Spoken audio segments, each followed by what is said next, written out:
बस्तर में जब भी बात आती है विकास की, तो सबसे पहला सवाल आता है कि औद्योगिकरण हो।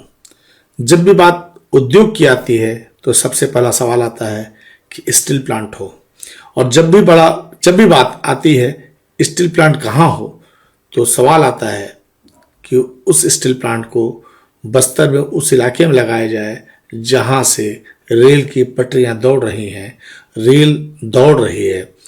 बैलाढीला का लोहा जहां से निकलकर विशाखापट्टनम के लिए जाता है, उसी राह पर जहां पटरियां दौड़ रही है, उन्हीं पटरियों से जुड़े हुए इलाकों में औद्योगिकरण के नाम पर स्टील प्लांट की आधारशिला रखी जाए।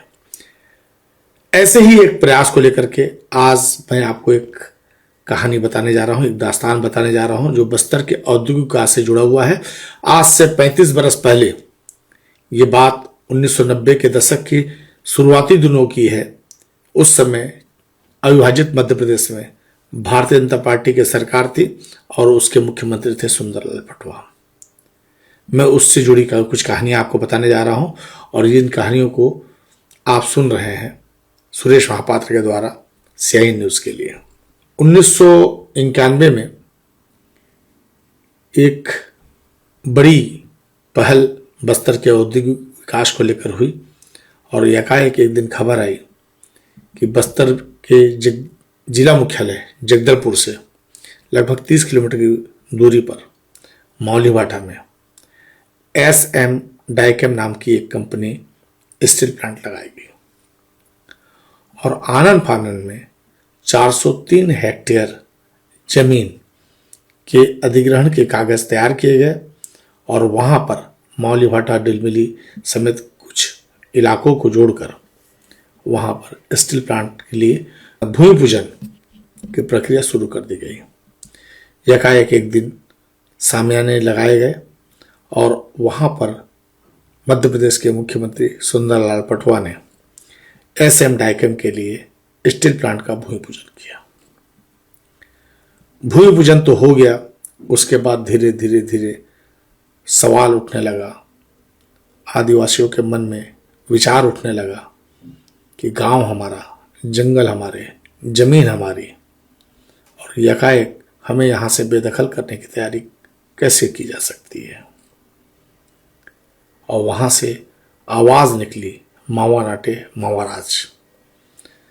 तब मौलीवाटा के सरपंच हुआ करते थे गागरा राम, सुलो राम और बुरुमपाल के सरपंच थे सोमारू राम। ये तीनों की तिकड़ी को साथ मिला डॉक्टर ब्रह्मदेव शर्मा का। डॉक्टर ब्रह्मदेव शर्मा अविभाजित मध्य प्रदेश के समय अविभाजित बस्तर जिला के 1965 में कलेक्टर रहे।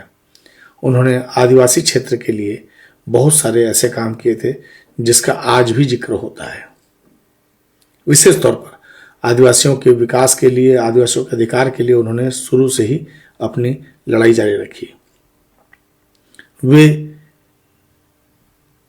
इस तरह से काम करते थे कि आदिवासियों का उन पर बड़ा भरोसा था। वे मौलीवाटा पहुंचे, वहां पर प्रभावितों से बात की और वहां से शुरुआत हुई भारत जन आंदोलन की। मौलीवाटा उसका केंद्र बना और उस आवाज के बाद बस्तर में दो आवाजें आमने सामने हो गई। एक आवाज थी उद्योग विरोधियों की और एक आवाज थी उद्योग समर्थकों की। उद्योग विरोधियों में वे सारे लोग शामिल कर दिए गए जिन्होंने मौलीवाटा में भूमि अधिग्रहण को लेकर के सवाल उठाया, जो उस समय पीड़ित थे।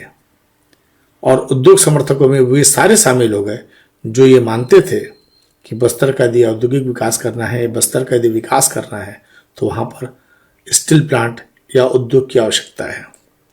बस्तर का आदिवासी शुरू से ये चाहता था कि बस्तर का औद्योगिक विकास हो, बस्तर का लोहा बस्तर में गले, पर यह काम जो भी करे वो सरकारी हो, निजी नहीं हो। निजी उद्योगपतियों के पक्ष में कभी भी बस्तर के आदिवासी नहीं रहे, क्योंकि निजी उद्योगपतियों से सबसे बड़ा खतरा शोषण का रहा है। और कोई भी निजी उद्योगपति जब भी बस्तर में अपने आर्थिक हितों को लेकर के लड़ाई लड़ता है या प्रस्ताव रखता है तो उसमें अपने आर्थिक हित देखते हैं, देखे जाते हैं।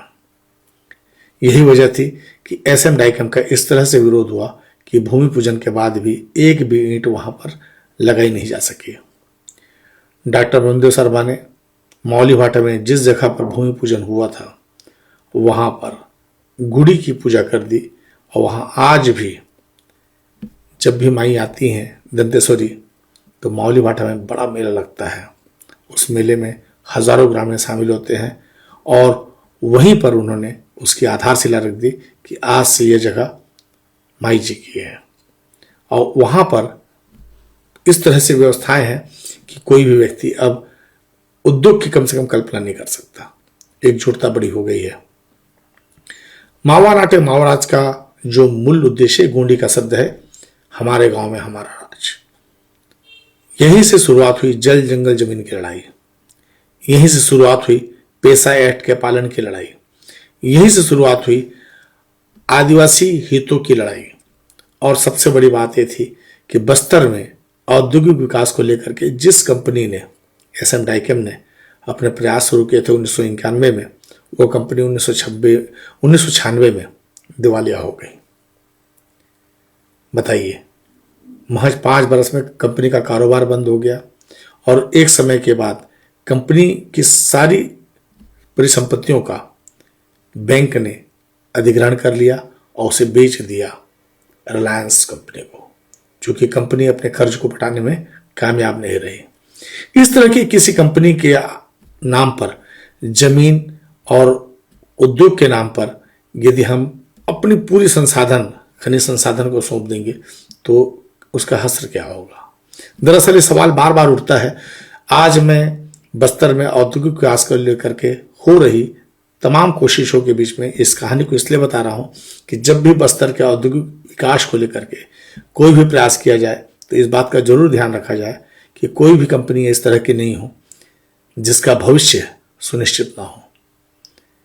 क्योंकि आज सरकारें बस्तर के हिस्से की जमीन, बस्तर के हिस्से का लोहा, बस्तर के हिस्से का पानी सौंप तो देंगी, पर उसका परिणाम आगे जाकर के बस्तर के निवासियों को, रहवासियों को, आदिवासियों को, वहां की प्रकृति को, वहां के पर्यावरण को, सबको भोगना होगा।